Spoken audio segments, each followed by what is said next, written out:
அது மனசு அமைதி கிடைக்கணும் அப்படின்னா, நீ கண்டிப்பாக உனது வேலையை நீ தான் செய்தே ஆக வேண்டிய கட்டாயம் இருக்குது.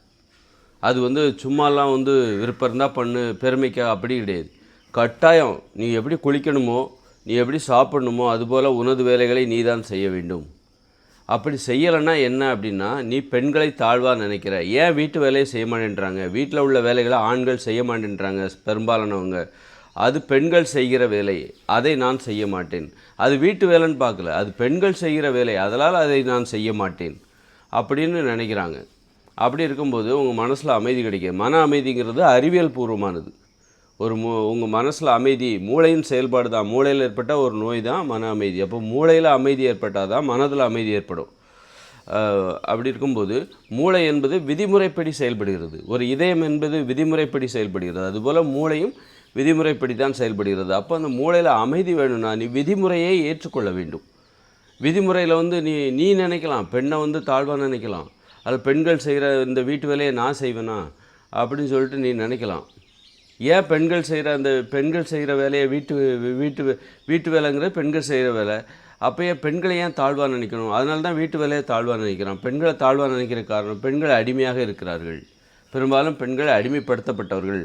அதாவது வன்முறையால் அடிமைப்படுத்தப்பட்டவர்கள், வன்முறைக்கு பயப்படுகிறவர்கள். ஆண்களின் வன்முறைக்கு பயப்படுகிறவர்கள் பெண்கள். ஆண்களின் வன்முறையால் பெண்கள் அடிமையாக்கப்பட்டவர்கள். அப்படிப்பட்ட அடிமையாக இருக்கிற பெண்கள் செய்கிற வேலை தான் இந்த வீட்டு வேலை. அதை நான் செய்யும் பொழுது நானும் அதுபோல் பெண்களின் நிலைக்கு நான் இறங்கி விடுவேன் அப்படின்னு நினச்சிட்டு என்ன பண்ணுறாங்க, வீட்டு வேலையை பெரும்பாலான ஆண்கள் செய்கிறதில்ல. அப்படிப்பட்ட ஆண்களுக்கு மனசில் அமைதி கிடைக்காது. ஏன்னா அமைதி என்பது விதிமுறைப்படி, அது மூளையின் விதிமுறைப்படி நீ செயல்பட்டால் மட்டும்தான் உனக்கு அமைதி என்பது கிடைக்கும். அதனால் என்ன பண்ணணும், நீ அமைதி வேணும் அப்படின்னா சுறுசுறுப்பாக இருக்கணும். ஏன்னா அமைதி இருக்கணும். ஒரு மூளை தான் இந்த உடம்பை கட்டுப்படுத்துது. உடம்பை கட்டுப்படுத்துது, கைகால்கள். நீ சுறுசுறுப்பாக இருக்கணும், அமைதியாக இருக்கணும், ஒரு மகிழ்ச்சியாக இருக்கணும் அப்படின்னா அந்த மூளையில் ஆண்கள் உயர்ந்தவர்கள், பெண்கள் இழிவானவர்கள், பெண்கள் அடிமையானவர்கள் அப்படிங்கிற விதிமுறை மூளையில் கிடையாது. நீ அப்படி ஒரு கருத்தை நீ நம்பிக்கிட்டு இருக்கிற, தவறான கருத்தை நம்பிக்கிட்டு இருக்க. அந்த கருத்தை மாற்றலாம். உனது கருத்து தவறானது. அந்த தவறான கருத்தை மூளையோட செயல்பாட்டில் நீ புகுத்தும் போது அது ஒரு பிரச்சனையை உண்டு பண்ணுது.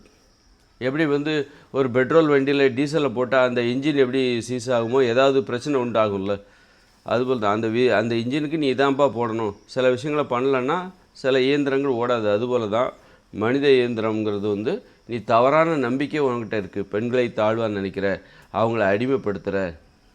அப்படிங்கும்போது என்ன ஆகுது, உன் மனசில் அமைதி என்பது இருக்காது. அப்போ நீ சரியாக நீ பெண்களை நீ ஏற்றுக்கணும்ப்பா. நீ உனக்கு சமமாக நினைக்கணும். நான் நினைக்கிறேன், அது மட்டும் போதாது. வீட்டு வேலைகளை செய்யணும்.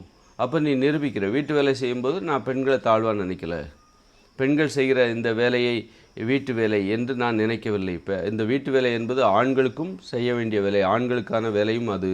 அவரவர் வேலையை வீட்டில் உள்ள அவரவர் வேலையை அவரவர் தான் செய்ய வேண்டும். அவரவர் குண்டியை கழுவது போல் அவரவர் வேலையை அவரவரே செய்ய வேண்டும்.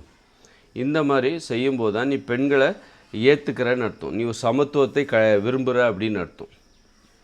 இல்லை பெண்களை அடைக்கணும், ஒடுக்கணும் அப்படின்னா நீ சமத்துவத்தை விரும்பலை. அப்போ உன் மனசில் அமைதி கிடைக்காது. ஏன்னா நீ மூளையின் செயல்பாட்டுக்கு எதிராக செயல்படுகிறாய்.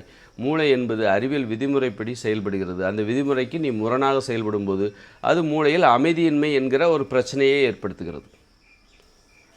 அதனால் ஒரு வண்டின்னா, ஒரு வாகனம் ஓட்டுறோம் அப்படின்னா அந்த வாகனத்தில் இந்த மாதிரி வயர் இங்கே போகுது, இங்கே போனால் தான் அந்த வண்டி ஓடும், ஸ்டார்ட் ஆகும் அப்படின்ட்டு இருக்குல்ல, அதுபோல் தான் நம்ம மூளையும் ஒரு இயந்திரம். அந்த இயந்திர தொழில்நுட்பத்தை நாம் தெரிந்து கொள்ள வேண்டும்.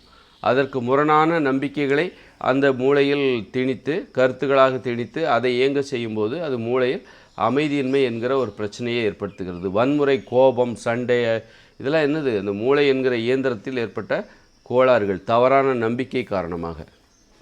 வன்முறை, கோபம் ஏன் வருது? மனிதர்கள் ஏன் போரிட்டு கொள்கிறார்கள்? பெண்களை ஏன் அடிமைப்படுத்துகிறார்கள்? ஏற்றத்தாழ்வுகளை ஏன் விரும்புகிறார்கள்?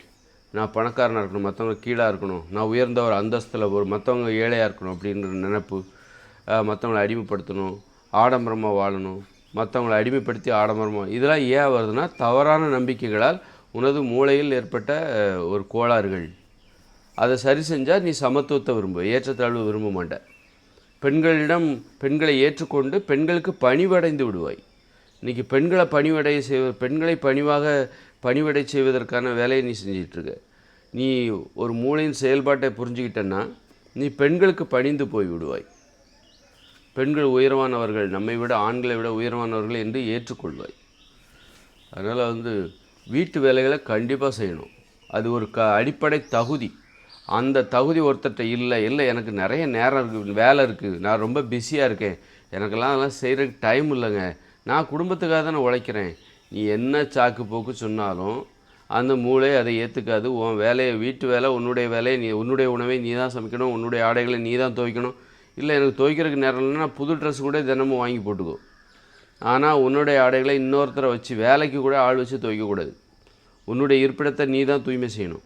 இல்லை எனக்கு டைம் இல்லை, என் குண்டியை கழுவுறது கூட எனக்கு டைம் இல்லை, அதனால நான் என் பொண்டாட்டியை வச்சு கழுவ வைக்கிறேன் அப்படின்னு சொன்னால் அது எவ்வளோ கேவலமானதோ அதுபோல் தான் உன்னுடைய உணவை நீ சமைப்பது என்பது நியாயமானது என்பது